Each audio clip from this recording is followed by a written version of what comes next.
Hi, everyone. Thank you for being here. I see all your lovely faces for some who are there, and then I see some lovely names on the screen. Thank you so much for the warm welcome. I am your host for this next 30 or 45 minutes, and I'll just give a little background. I have been in the dating space, started at my first job in a call center. I was a telemarketer for a dating service in 1992. And this is back in the day before we had social media and really the internet wasn't really around 28 years ago. People met in bars, they met at clubs, they met at work. They certainly didn't have to deal with this pandemic. So if you have questions any part of the way as I'm sharing a little bit of what I've learned about what's working right now as you're dating in the pandemic, and just some tips with online dating and some tips for your social media. Because nowadays, when people are dating, one of the first things that they're going to do, for the most part, is they're going to Google you, or you're going to want to Google them. So you type if you know their name, you're going to type their name in that Google bar and you're going to try to see who this person is and what they're up to. In fact, a fun challenge that I share for people is, if you can do this now either on your phone or on the computer, whatever you feel like, is to Google yourself, right? You may want to take a look and see what comes up when you do Google yourself. Do you see an article? Is there photos that you don't want? Is there something that's out there that you're thinking, oh my goodness, I didn't know that this is what happens when I Google myself. Okay. Oh, here we've got a question. Ooh, okay. I'm gonna get to questions very soon. I do appreciate. I see all your questions. So if you do have questions, I definitely welcome you to answer that for me. And for anyone who may have a deeper question, I'm gonna drop my email here for you guys or any of the ladies to just pose a question in an email. But if you can answer your questions here in the group, then your question will be probably benefit everyone. So let's start with online dating, okay? Because I have been an online dating expert now, really for the last 10 years. I have a lot of clients who I work with, and I help them write their dating profiles. So I want to give some tips that are going to help you attract a higher quality partner, and also want to give you some tips on what you should be writing and what you should be focused on with your online dating profile. And I'll just create the distinction for you that nowadays people are dating both on their app. So the apps are different than if you're dating on your computer, such as Match.com, or for our mature singles on this call, you can be on Silver Singles or Our Time. There are a number of online dating sites, because a lot of questions I get is, which dating site should I be on? And how do I know which site is right for me? And the site that's right for you, or the site you should be on, has a lot to do with A, what are your goals? And B, what's important to you? There are some sites that are pairing people according to ethnicity, according to their common interests, according to their religious beliefs. For example, a recent survey that I took with a Christian dating site called Christian Dating for Free, they actually produced a survey that tells people what's been going on during the pandemic. And I think, you know what, that might be a great reference for all of you, so that I can share a little bit about what those results are in this pandemic. I'm not sure if I'm able to share my screen. Let me just take a look. Okay. If Shelly's on and you can allow me to share screen, I can do that. Otherwise, I'm going to just go over some Yeah. statistics with you. All right. So let me go over some statistics with you of what happened. So we are all have been dating in the pandemic. I mean, since March, I think we're all in the same lockdown. I happen to be in Toronto right now. So I'm literally in the middle of lockdown, and I am not allowed to leave my house, or at least you're only supposed to leave your house for only very, very important things. Let me just see if this is not coming up. One of the statistics has shown that nowadays people are actually more comfortable dating online than dating in real life. And part of that is because, there is the concern about actually catching the virus, and more importantly, spreading it. But regardless of that, more people are concerned at the fact that there's nowhere to go to date. And so that makes it really difficult, because that takes the entire romance out of like figuring out, okay, if you look outside my window, it's snowy. I don't know where everybody is, but if it's cold and snowy, it's not really an environment to go for a walk. And then you're all bundled up, so it's very hard to get to know someone. And on top of that, you're wearing a mask. So if I can share some important skills or tips on how to have a proper video date, that is also something that I would love to cover for you. Okay. Let's just see. We have some questions here. Oh, wonderful. Well, the first question comes from Camille Jones, and she says, "I would like to know how a person with a social work background can become. Oh, can become a. I got it. Okay, she's asking a different question. I'm going to answer that for you, Camille. I thought that it was a. She did ask a question about how someone can become a dating and relationship coach. I love that question. I actually, for anybody who's thinking you want to help people connect, or you want to matchmake your friends, I actually started a school called Matchmaker Academy. Oh, it's actually matchmaking academy.com. So actually, I do certify matchmakers and love coaches if you want to have a career matching your friends and helping them find love. So if you think you have what it takes to become a matchmaker, you can certainly message me. All my contact information is there. Back to online dating. The most important, and this sounds very obvious, but it's weird that a lot of people know that how people decide whether or not they want to do business with you, whether they want to date you, whether they um, like you, is by your photo, right? So your photo is always going to be the most important consideration. And a lot of thought has to go into your photo, because that's the reason why someone is going to swipe left. Swipe left, by the way, for those who don't know, is when you're on, Tinder popularized the idea to quickly decide if you like his picture and you want to go on a date, you swipe right.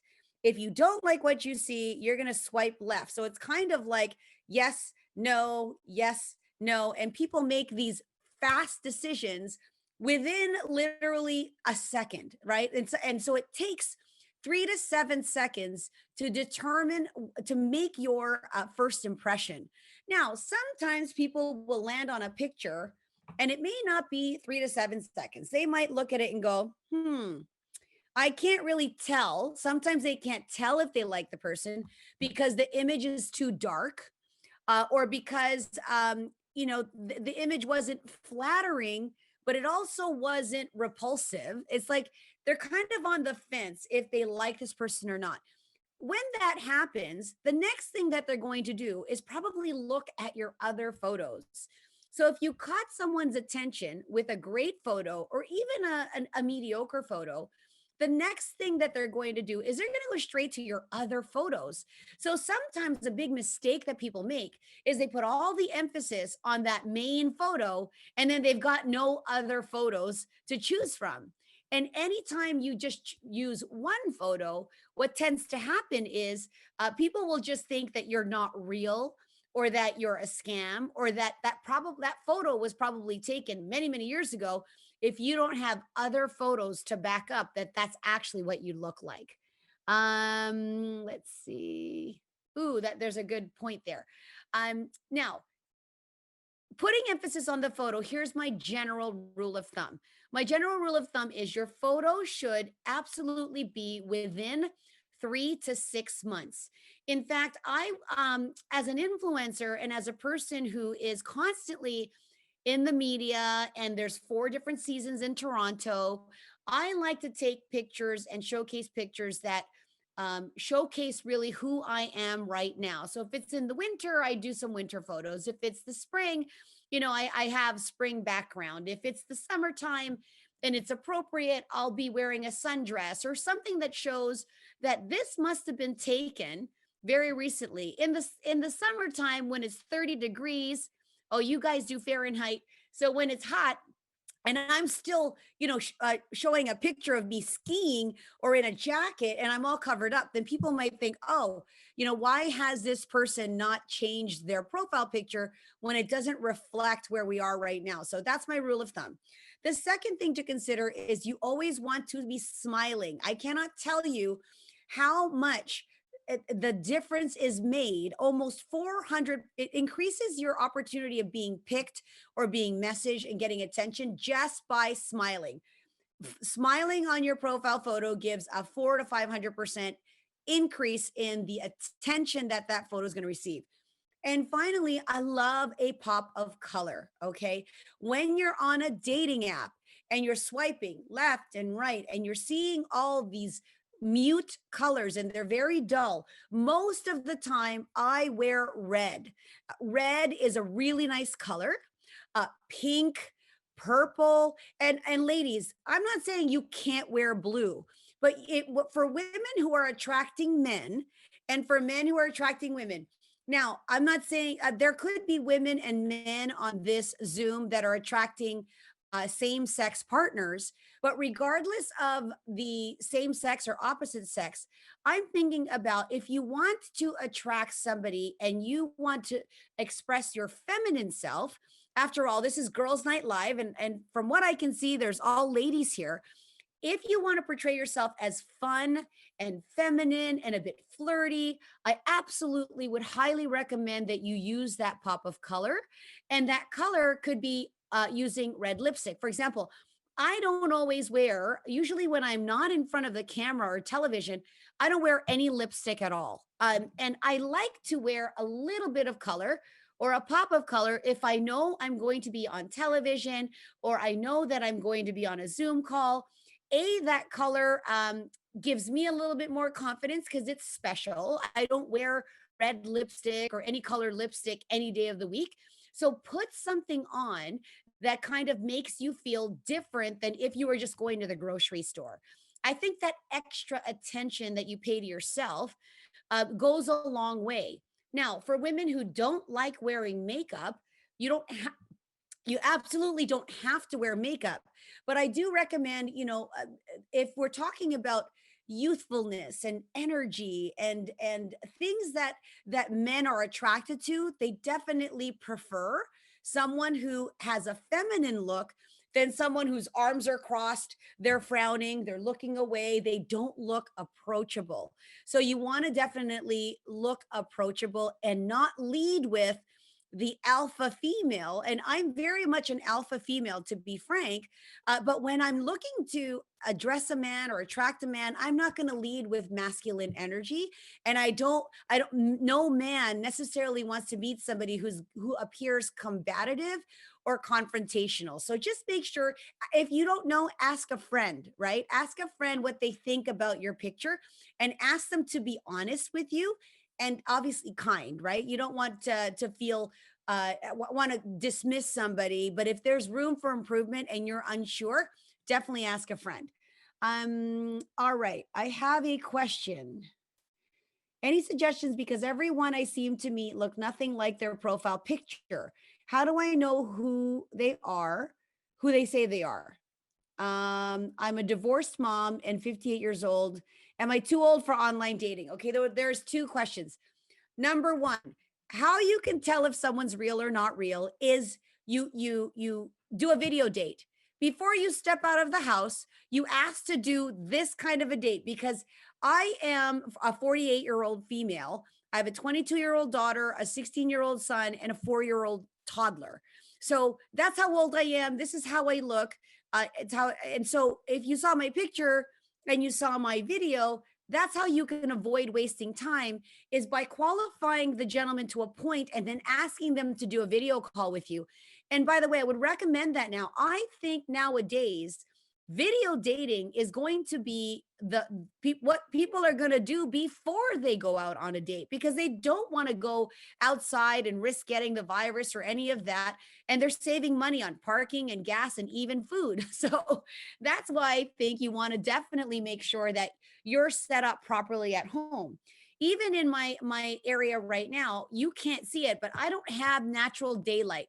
The winter time is quite dark, and so I definitely have myself like this light. If you see this reflection here in my background, that's actually how big my box light is. I don't expect you to get fancy, light stuff so that you can do that. You don't have to be a professional, but definitely, even on Amazon, there are some ring lights that are very easily plugged into your computer. And you can even just face your computer in front of a window. So you see that window? It's not really bright outside. I have to use this light to pretend that I've got this natural light. The best angle is when, if it was bright outside, because my sunset is at the front of my house, I would put my computer and face it in the natural light. That is actually the most flattering positioning. And I have talked to some women where the light is behind them and not in front of them. So now it's dark. So you want to reposition. You may have to do a little bit of tweaking in your home to make that happen, but it makes it worthwhile. Now, finally, I'm a divorced mom, 58 years old. Am I too old for online dating? Absolutely not. In fact, I am managing client profiles of men and women who are in their late 60s, one even mid 70s. And so you're never too old for online dating. And one of my clients who recently met somebody, they're both in their later 60s. Not at all. So you may want, if you feel intimidated by going to a traditional dating site, again, if you Google what are the best sites for women over 50 or 60s, there's Senior People Meet, there is Our Time, as I mentioned, and there's also Silver Singles. So there are many sites that are catered for mature men and women. Another question. I'm a successful woman and I tend to meet lower wage earner men online. Any advice? Yes, this is a very common complaint for men and women who do well, and they seem to be attracting people that are not at their level financially. And by the way, I can actually turn this question to, oh, I'm a fit person and I don't attract fit people. I'm an ambitious person and I don't attract ambitious people. Really, the situation is, how can I attract somebody like me on this dating site? Two things, there are a number of things to consider. Number one, there are dating sites for different purposes. And so when I think about a woman who considers herself to be professional and, a high income earner, you might want to try Elite Singles. You might want to try Luxy, or if you happen to be a millionaire, you can try Millionaire Match or something like that. There are absolutely sites for every kind of human being. In fact, there's a farmer's dating app, there's a fit singles, there's we call those niche dating sites, or I don't know, some people call it niche dating sites. So you can find a site for everything. And finally, you want to, part of that has to do with what you're putting down on your profile. You have to articulate who you are looking for and who you want to meet. So that's really important, is writing down the kind of person you want to meet. I think a lot of people, they talk all about themselves and they don't write about the person they're looking to attract. So what happens is these lower income men, as an example, or the lower wage earner, are thinking, oh my goodness, look at her, she's so stable, I want to meet her. Why not? Because but if you write in maybe you did not write, I'm attracted to single, successful, financially stable men who love to travel, who fly first class. I don't know if you can, what I'm saying is to write down the experiences and the things you like, to kind of showcase, this is my lifestyle. So that the right person can be attracted to that. Okay. Because if someone were to say, I only fly first class and I love staying at the Ritz Carlton, as an example, not everybody's going to be able to afford that. And then, and adversely, if you are more easygoing, look, I want somebody who's not that busy. I want to live a comfortable life. I have simple goals and I just, love camping and fishing. I don't know. I'm just making some things up. Then obviously somebody is going to respond to you according to that lifestyle. So part of that is just communicating really well the kind of person you'd like to meet. All right. Which kind of dating apps could you suggest? And no hookups, of course. Of course. I will say this, every site has singles who want to hook up. There is no magic formula for the site that has people that are only serious. I wish there were. I actually left in my link. I'm part of a matchmaking app called Sensio, and we only cater to singles who are looking for a long-term serious relationship. I put the link there to download it, and you can use the promo code Carmelia to get free 30 days. And even then, we do one match at a time. It's not about the masses, but there is no foolproof way of knowing who's hooking up and who's not. The best thing to do is for you to put in your search filters. I'm looking for someone for long-term relationship only, marriage minded. And when they're responding to you, make sure you've checked. Are they checking off casual dating and long term? You may want to avoid that. But I will say this, even men who are looking for a long term relationship, unfortunately, some of them are open to having casual relationships until they meet the right one. That is just part of human nature. And that's something that you either decide, you know what, I don't want to meet a man who's into casual. I want only somebody who wants long term relationships. So it's really about communicating your goals as quickly as possible so you're not wasting anybody's time. More questions. Oh, what is hooking up? Okay. Hooking up is when men and women want to, they only engage in physical relationship. It's just physical. They don't want a relationship. Their needs are being met through the physical interaction. So that is a hookup. It's kind of the new word for one night stand. It's somebody that you just have a casual relationship with. So that's what a hookup is. Okay. Thank you. Is it worth paying for dating apps? What are the best states to meet men? Okay, love that question. No question is a bad question, but I love when people, I'm always curious because people say, what's it like dating in Los Angeles versus dating in Toronto? And I have New York singles that say, oh, the New York single scene sucks. And then someone will say, oh, the Chicago dating scene is horrible, or the Iowa dating. So you get the point. I think everybody gets frustrated no matter where they are. I think it's more frustrating or limiting, yes, when you're in a very small town or you live in an area where you know all your neighbors and it's a population of 10,000. Of course, that's going to be more challenging. However, I don't believe there are better states to date someone. It's about, again, what you're putting out there, the photos you put down, what your social media looks like. I'll share a story. As a matchmaker, when I introduce men and women together, again, I don't share their first name and last name. We write a bio, we send the profile, and let's say that I'm matching Carol to John, and now all of a sudden Carol and John start to do their detective skills. They start looking around. They put their profile picture in under Google, because if you can Google someone, you putting their picture in the Google bar, and if they've ever posted that same picture on LinkedIn, on some other searchable platform, you can actually find out about them. So with my clients, I do professional photo shoots that are unique to clients so they can't be found and searchable. And why I do that is I don't want people to get too much or to try to assume they know somebody by what they put on social media, because we change a lot as human beings. But knowing that that happens, I definitely invite you to, again, Google yourself. And secondly, look at your social media accounts. Is there anything you need to delete?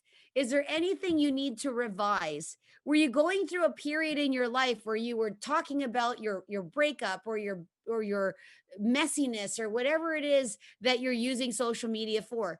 I've had people that said yes to a date and then they went to their social media and said, "No, I don't think I want to date that person," because there was something in their social media that turned them off. So just be mindful. I'm not saying you have to change everything, but just be mindful that men and women are looking at your profiles everywhere to see if they want to do business with you or to see if they want to date you romantically. Um, what are the best dating apps? Uh, I mean, I can only there's Sensio, which I highly recommend everyone do. I have a free gift there. There's the traditional, the Match.com, the eHarmony. I've had people have success with um Hinge, and you've heard of Bumble. Bumble is where women choose the men first, and men don't get to respond to a lady unless the lady says yes first. Now, for some people, they think that's horrific. I don't want to chase a man. I don't want to do the first move. But some women prefer that because they don't want just to be responding to messages all day long. So that's one thing that they don't want to do. Is it worth paying for dating apps? I'm going to say yes. I think anytime you can invest in your love life, and what happens when you pay, the difference is they will put you sort of at the top of the search queue, or you're going to be able to have certain features that are going to help you filter and help you make decisions about someone you're dating.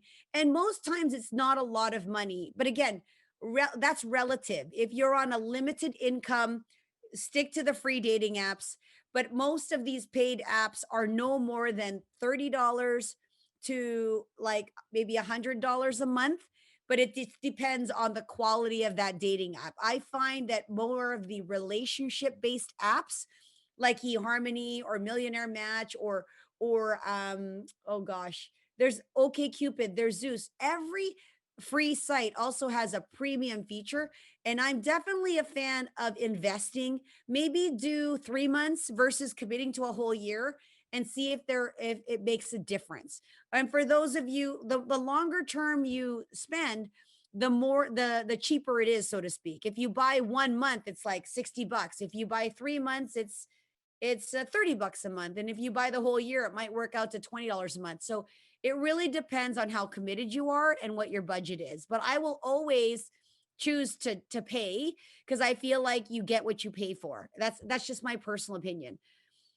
How long do you wait to respond to a man's question? How come sometimes they say one message, then nothing for quite some time? Yes, very good question. Here's one thing about online dating. I would strongly recommend that when you start a conversation and you engage, the best way to get to know someone is if you can do a phone exchange or send a voice note.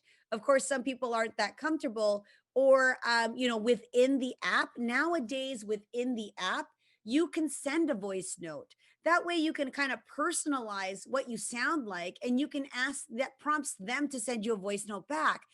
And then you can determine, do I like his voice? Is he asking thoughtful questions? Why somebody doesn't respond back is based on how busy they are. And of course, interest. Let's face it, when a man is interested in you, he is going to pursue you.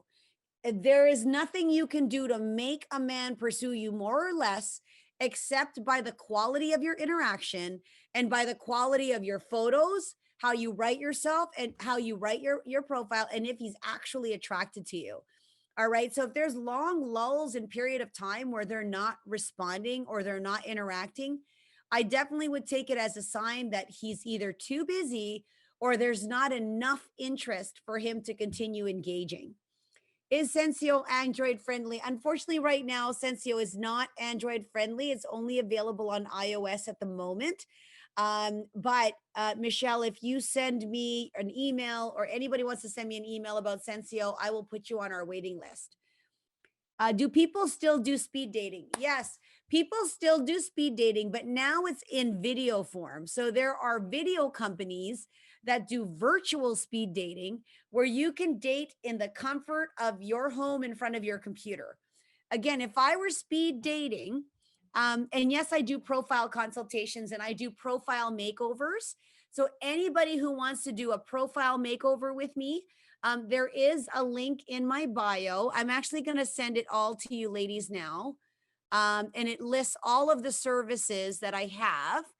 And it also allows you to, one second, it also allows you to take a look at all the ways that I support people.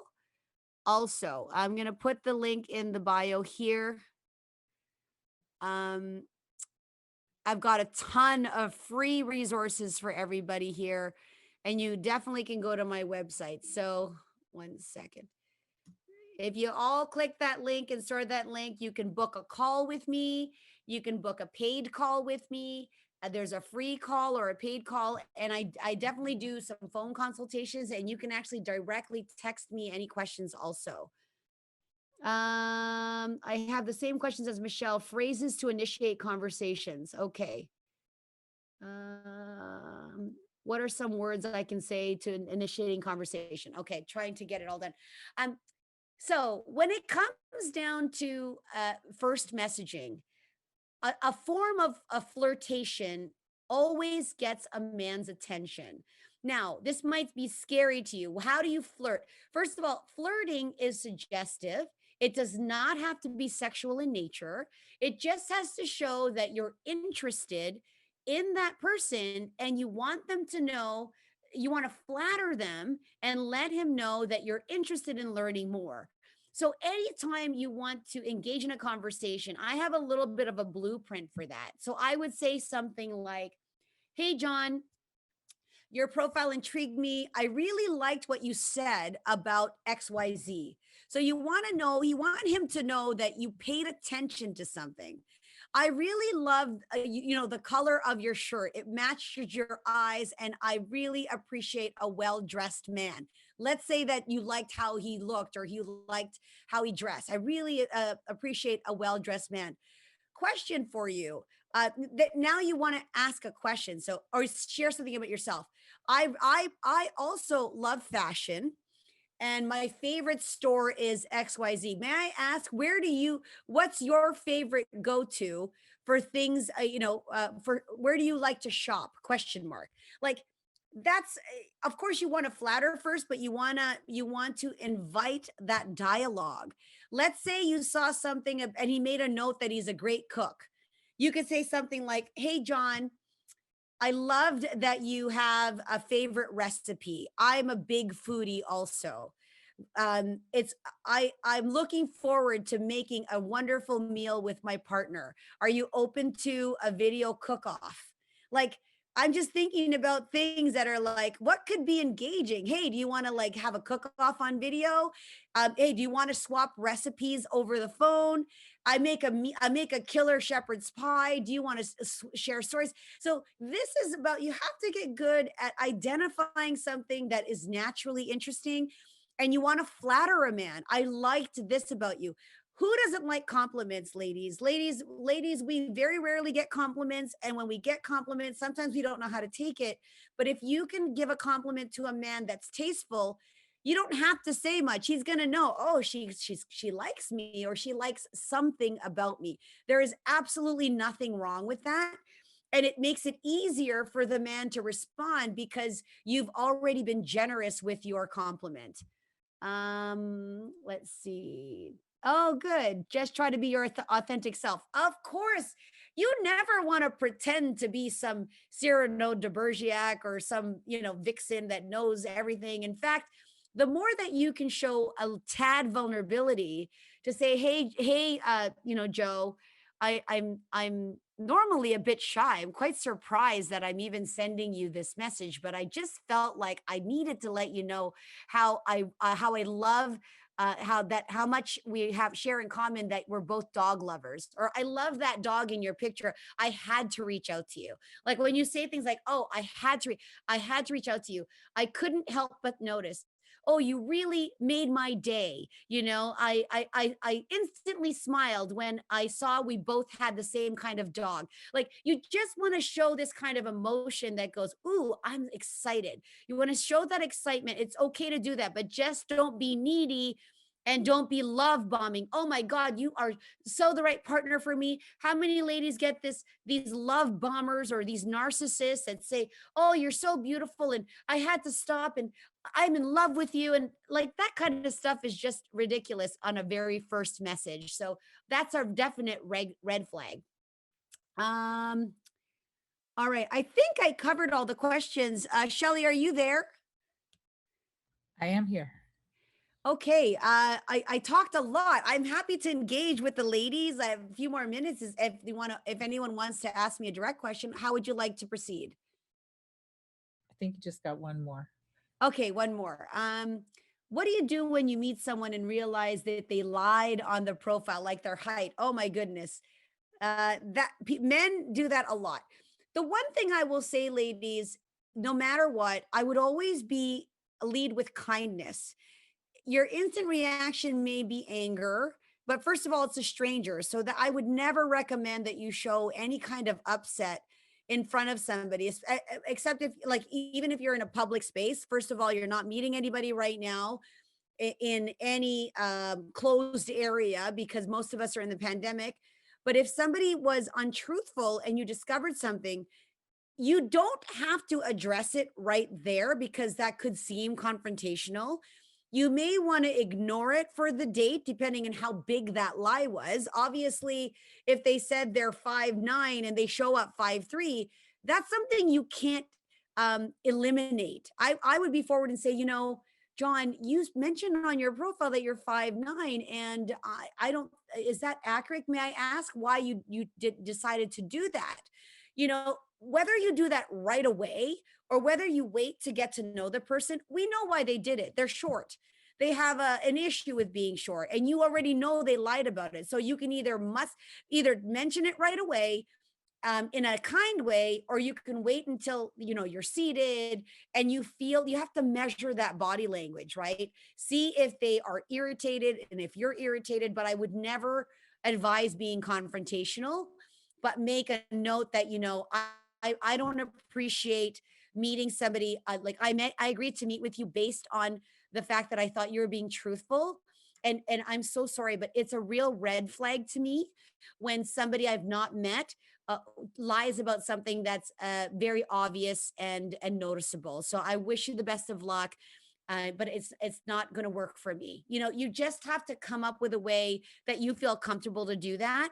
And the other side, if you don't feel safe, go through the 15-minute date, make an excuse, go away, and then say, John, I don't appreciate when somebody says one thing and then they mean the other, because integrity and honesty is a very important value. Now, if the man lied about his age and it's an inch or two, let me say this, ladies: men will lie about height, typically. Men will lie about the amount of money they make, typically. Is that a deal breaker? That's up to you. I can't tell you what's important, not important. I've had people lie about not that I've done it or advised them, they lied about height just because they knew I'm a great guy and people are judging me. And then they get married anyway because he is such a great person. So you just got to manage that a little delicately. Um, Such great. I'm 61, been a widow for 5 years. So grateful. Yes, thank you. How can a woman spot if he lies about his relationship status? Hmm. You know, it's not always obvious if a man is lying about his relationship status unless you're giving him time. And in the dating process, you realize things aren't adding up. And at a gut level, I think depending on your maturity, your dating experience, again, some ladies in this room that I understand, they haven't dated in years. If you're a widow, as an example, and you're just going back into the dating scene, your compass may be completely off, or you have no idea what to look for. So definitely do trust in your gut. And secondly, you want to ask questions and see, you have to be a good listener, number one. And I wouldn't go into a relationship looking for the discretions, right? Like I would be looking in the relationship to see where you're compatible. And then if things come up where you see these untruths, it's just best to address it openly and not in a confronting manner. Nothing gets resolved when someone feels like they're being accused of something, or when you are coming at them as an attack. So you're never going to have a good understanding when someone feels cornered. You can say things, that's really interesting. You mentioned this, however, just now you said this. Am I misunderstanding something? Just always, I'm not a therapist, but I've coached singles for my entire career as a matchmaker. So I would just try to think of what's the easiest and politest way to get to the bottom of things, but I would absolutely address it. What are the best questions to ask before meeting in person? You know, each of you will have your deal breakers and the things that matter to you.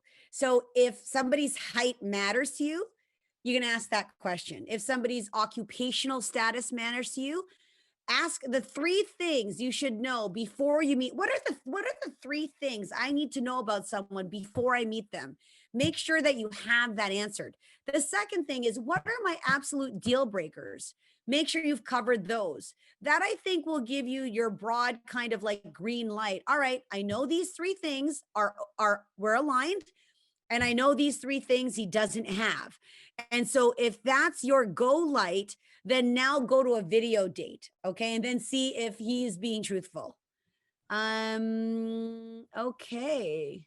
Well, Carmelia, it is obvious that we need to have you come back because the questions keep coming, and we so appreciate your time. We told you I know. we're now at 45 minutes, and Yeah. everybody on here, I know it was just amazing today. If you would like to unmute your microphone and say goodbye and Yeah, thank and I just want to ask that the one, Veronica, paying for dates so awkward, who pays? I have never, most men will always, I mean, it's so awkward, but if you want to establish that before you go on a date, I feel like most men always pay for the date, but just have money with you. You don't want to be embarrassed about that. If that's your deal breaker, I don't go to the fanciest restaurant and have $120 or $200 bill to split, right? Like, don't put yourself up to that situation, because I've had a lady tell me, and she's very wealthy. She went on a date with a guy. The bill was $320 or whatever it was, and he said, "Oh, I forgot my wallet." So she literally got uh, reversed scammed, and he had a lovely dinner, and she paid the bill, and then he never paid her back. So do not agree to go on a first date without establishing what the ground rules are, or if you are prepared to pick up the bill. Do a coffee, do a drink, do share light appetizers so it's not a big hurt in your bank account. But I think nowadays most men are prepared to pay for the first date, and I hope that helps. Thank you.